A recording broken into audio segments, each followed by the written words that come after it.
Picture this. You're at a dinner party, and someone brings up the gender pay gap. Suddenly, the room erupts into heated debate. Why? Because it's a topic that touches on our deepest values about fairness and opportunity. But how much do we really understand about the economics behind it? Welcome to the Economy Unpacked daily YouTube channel. From Wall Street to your street, we share the world of money in a clear way. Today, we re-diving into the complex world of gender, economics, and exploring why the income gap between men and women still exists in 2023. It's a topic that goes far beyond just paychecks. It asks about the very structure of our economy and society.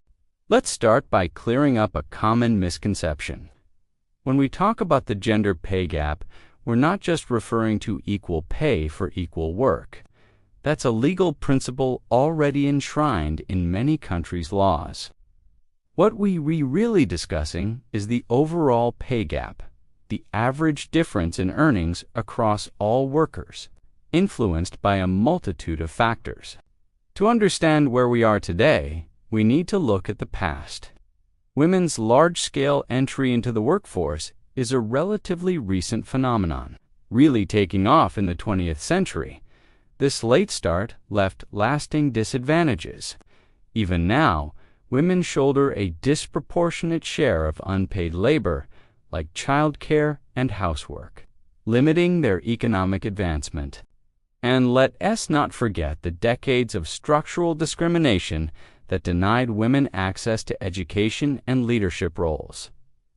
Progress has been made, but those legacies still cast a long shadow. So how do we measure this gap? Economists compare the average earnings of men and women across the entire labor force, usually expressing it as a percentage difference. There's the raw wage gap, which looks at overall differences, and the adjusted wage gap, which controls for factors like education and experience. Even after these adjustments, a gap typically remains, hinting at deeper systemic issues. Now, let's break down some key economic factors behind the gap. Occupational segregation is a big one. Men still dominate high-paying fields like engineering and finance, while women are overrepresented in lower-paying sectors like teaching and social work. Career interruptions play a role too.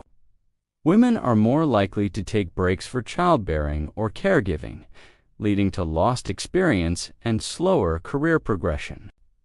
Then there's the infamous glass ceiling.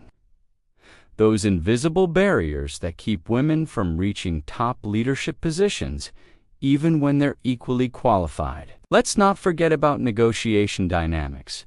Studies show women are less likely to aggressively push for raises or promotions, and when they do, they might face social penalties for being too assertive. Looking around the world, we see different approaches to tackling this issue. In the United States, the gap has narrowed over time, but significant disparities remain, especially for women of color. The United Kingdom has implemented mandatory pay gap reporting laws, forcing companies to be transparent about wage disparities. Canada boasts strong labor protections, but women remain underrepresented in STEM fields and executive roles.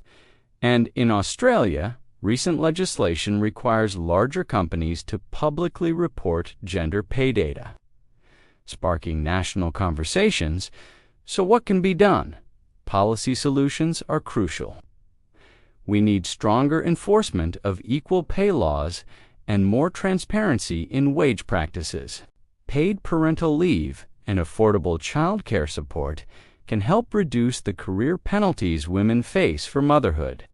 Workplace flexibility, like remote work options and flexible hours, allows both women and men to balance work and family without sacrificing career progression. But it's not just about government action. Businesses play a vital role too. Encouraging women in executive positions not only reduces the pay gap, but also strengthens organizational performance. Studies consistently show that diverse leadership teams lead to better decision-making and financial results.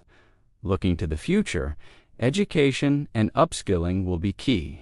Equipping women with skills in high-demand fields like AI engineering and finance will help close gaps in these lucrative sectors.